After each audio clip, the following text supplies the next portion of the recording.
RV owners, one of the most frequent things I deal with out in the field in the summertime is generators. I have lots of people who have issues with them, and the peak of generator issues is always the springtime. So let's talk about one simple tip, one simple maintenance tip you can do for your generator in your RV to make sure that it stays running and it runs every time. And I'm going to try and say it without sounding like a total smartass. It is just use it. It's as easy as that. The manufacturer will tell you that. The RV manufacturers tell you that too. They don't make the generators, but they have to deal with the warranty claims sometimes. Just run it. Simple as that. Wintertime, summertime, when you're using it, when you're not using it, exercise the generator. There's a lot of things on your RV you actually should be exercising, whether you use them or not, to make sure that when you do use them, they actually work. The generator is probably the number one thing. Again, this should be done monthly, whether you're using the RV or you're not using the RV. Even if you're only storing it for a couple months, it only takes a couple months for the carburetor in, say, an Onan generator to get all gummed up. And a lot of times those carburetors are pretty finicky, and they're also really expensive to replace. You can spend a little over $200 on a replacement carburetor for an Onan generator. As far as running your generator, start it once a month, let it run for 15, 20 minutes with a load on it. That's the part that most people kind of get lost on, is the load.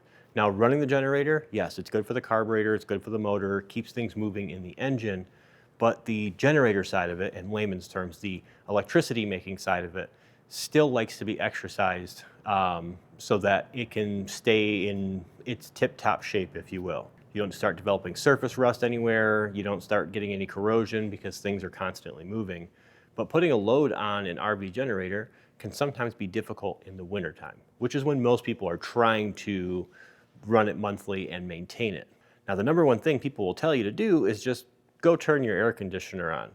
Well, when it's 10 degrees outside, a lot of our thermostats aren't going to let us run the air conditioner. So I'm going to show you a quick tip on how you can actually activate your air conditioner, or some ideas of different things you can use to apply a load.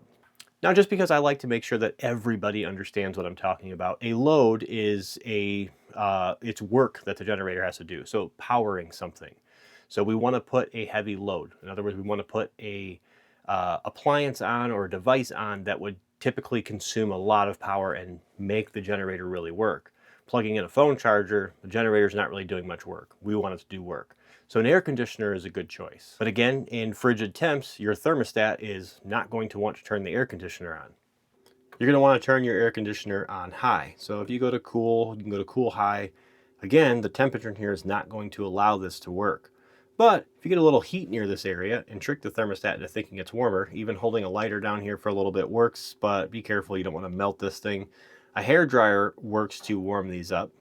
But I know some of you smart cookies are already thinking, well, the hair dryer is a load of its own. You're correct. If you can get your thermostat warm enough to activate the air conditioner, that will absolutely work. But you're going to need to keep the thermostat warm throughout that entire 15-20 minute process. Otherwise, it's just going to shut the air conditioner back down.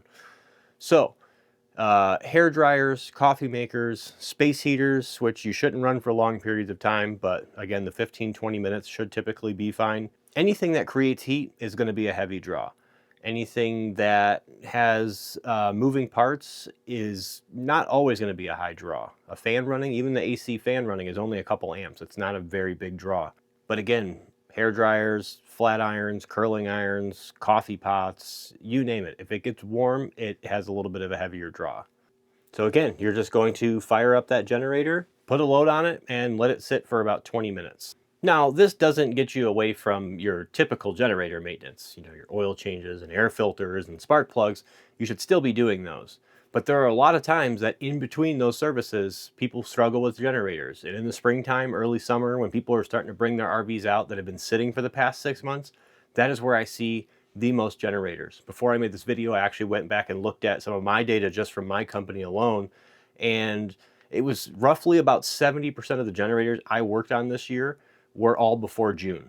So as people are getting them out of storage. Throughout the year, once they're running, they're running. Again, most RV generators are pretty reliable. Another one I'll give you specifically for winter storage, for those of you who have generators that do have the additional fuel storage, like on a toy hauler, if you're able to get some fuel stabilizer, which a lot of people are familiar with, putting it in your lawnmowers and snow blowers and such before they go away for the winter time, your RV generator would love the same thing. some fuel stabilizers, keep that fuel from going bad so you don't kind of drain out all that fuel. If you just run and exercise your generator monthly when you're using it, and especially when it's stored, you can make sure that this generator starts up every single time. I know a lot of you guys who are in the Midwest with me right now have probably already got your RV stored away.